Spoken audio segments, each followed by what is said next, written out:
Est-ce que l'expression de l'inconscient au sein d'une œuvre artistique prime sur l'expression du conscient?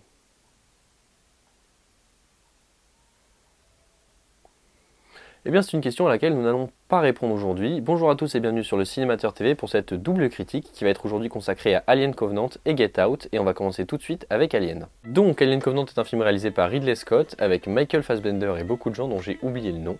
Le film est la suite plus ou moins directe de Prometheus et raconte l'histoire du Covenant, un vaisseau ayant pour mission de fonder une colonie sur la planète Auriga 6, ainsi que de son équipage ayant été brusquement réveillé à cause d'une éruption solaire ayant provoqué d'importants dégâts au vaisseau. Pendant les réparations, un membre de l'équipage va capter un message provenant d'une planète inconnue qui se révèle être bien plus propice à l'accueil d'une colonie qu'Auriga 6, et le Covenant y met donc le cap, ce qui s'avérera être une énorme erreur. Et le film est nul.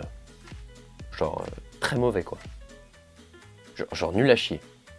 Genre totalement merde. Et alors, pourquoi c'est nul? Eh bah, en gros, si on accepte la raison pour laquelle ils choisissent la deuxième planète, on a une première heure de film de qualité, avec de la tension, du suspense, une vraie maîtrise du rythme, même si on se fait assez vite la réflexion que les personnages ne sont définis que par le fait qu'ils aiment leur conjoint. Seulement voilà, la suite est d'une toute autre facture puisqu'elle alterne entre décisions complètement débiles de la part de tous les personnages, destruction de ce qui avait été péniblement construit durant le film précédent, thèse créationniste franchement inquiétante développée par Ridley Scott depuis Prometheus déjà, et quelques moments carrément nanardesques qui auraient pu être vraiment drôles si on n'était pas devant un alien.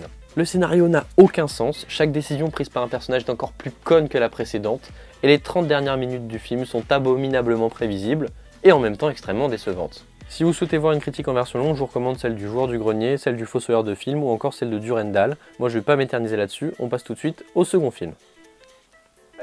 Maintenant fuis. Get Out est un film écrit, réalisé et produit par Jordan Peele avec Daniel Kaluuya et Allison Williams. On y suit Chris, qui rencontre pour la première fois les parents de sa chérie Rose. Seulement Chris est noir et pense que l'ambiance est tendue en raison de sa couleur. Mais une série d'incidents va l'amener à découvrir des choses qu'il n'aurait jamais pu imaginer. Get Out est mon gros coup de cœur de cette année 2017. Le film installe une tension et un climat d'une qualité rare ces dernières années, renforcé par une parfaite maîtrise de la technique de l'élastique. La technique de l'élastique consiste à retarder au maximum l'arrivée d'un événement que le public sent venir afin de faire monter la tension.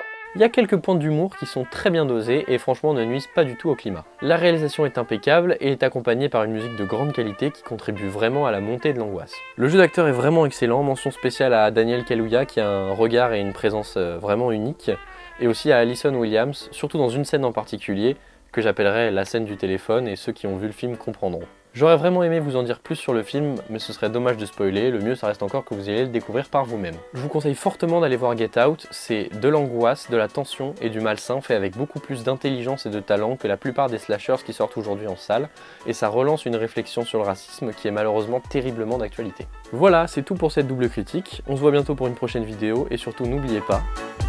I'll be back.